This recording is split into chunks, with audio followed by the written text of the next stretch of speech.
અરવલ્લી જિલ્લા ભાજપમાં સેન્સ પ્રક્રિયા દરમિયાન એકાએક વિવાદનો વંટોળ ફૂંકાયો છે। બાયડ ભાજપ યુવા મોરચાના શહેર પ્રમુખ આકાશ પટેલનું નામ સામે આવતા જ પક્ષમાં આંતરિક ખેંચતાણ સપાટી પર આવી છે।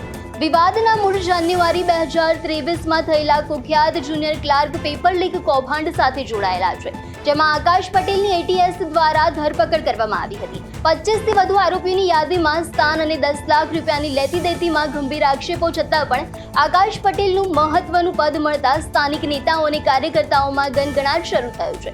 આ તકનો લાભ લેતા અરવલ્લી કોંગ્રેસ પક્ષે પણ આકરા પ્રહારો કર્યા છે। કોંગ્રેસ પ્રમુખે વ્યંગ કરતા જણાવ્યું છે કે ભાજપ હવે ભ્રષ્ટાચારીઓ અને કૌભાંડીઓને હોદ્દા આપીને નવા જવાનું કામ કરી રહી છે। બાયડમાં સેન્સ પ્રક્રિયા સમયે જૂના કૌભાંડનું પ્રકરણ ફરી ખુલતા ભાજપના આંતરિક સમીકરણો બગડ્યા છે અને આગામી સમયમાં આ મુદ્દો મોટું સ્વરૂપ ધારણ કરે તેવા એંધાણ વર્તાઈ રહ્યા છે। ગુજરાત સરકાર દ્વારા વર્ષ 2023માં જે જુનિયર ક્લાર્કની પરીક્ષા લેવામાં આવેલી, જેની અંદર પેપર લીક થયેલા અને લાખો યુવાનોને પરીક્ષાની અંદર ખૂબ મોટું નુકસાન થયેલું, જેની અંદર આરોપી તરીકે જેઓનું નામ છે તેઓ આકાશ પટેલ, જેઓને બાયડ તાલુકાના ભાજપના યુવા મોરચાના પ્રમુખ તરીકે નિમણૂક કરવામાં આવી છે।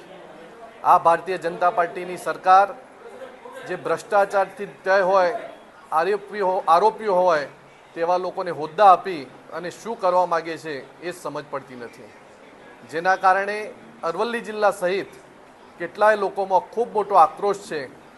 શિક્ષિત બેરોજગાર યુવાનો જ્યારે રોજગારી માટે આમ તેમ મહેનત કરતા હોય, રાત દિવસ મહેનત કરતા હોય, ત્યારે આવા પેપર લીકની અંદર જોડાયેલા લોકોને હોદ્દા આપી અને ભારતીય જનતા પાર્ટી પોતાની જે છબી છે એ લોકોની અંદર એવી ઉપસાવવા માગે છે કે ભ્રષ્ટાચારથી આ ભાજપની સરકાર મસ્ત છે।